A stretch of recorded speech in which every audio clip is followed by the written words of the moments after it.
The second concerto, that's, in my opinion, it's not grim.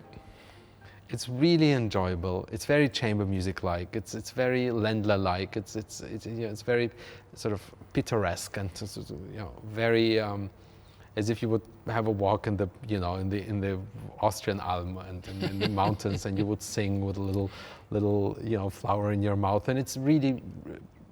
You have a very dramatic second movement, but it's not existential like the first concerto.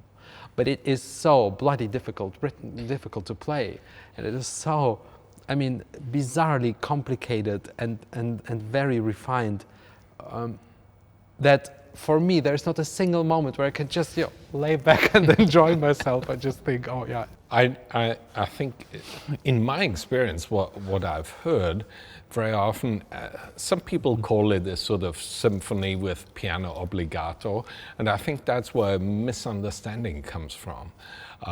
If you sort of mean with symphonic that it gets big and beefy, you're, I think, on the wrong track.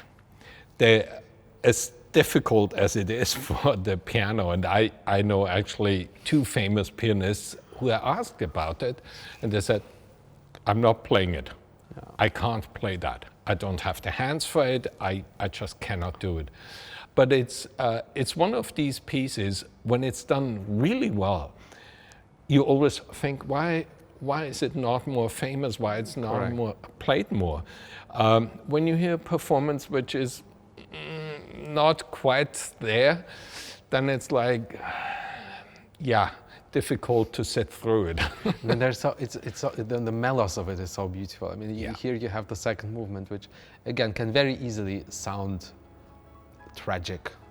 Yeah. But I mean, everything is in this movement, but no tragedy.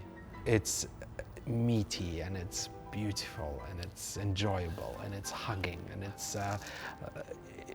it might be in love. It has sorrow and it's everything.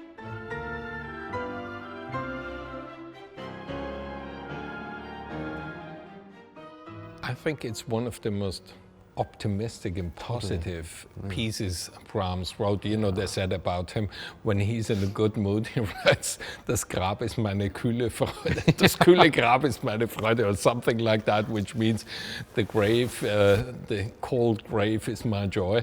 For having sort of that cliche about him, I think this is really one of the most positive, Totally. beautiful, flowery pieces he has written. Yeah.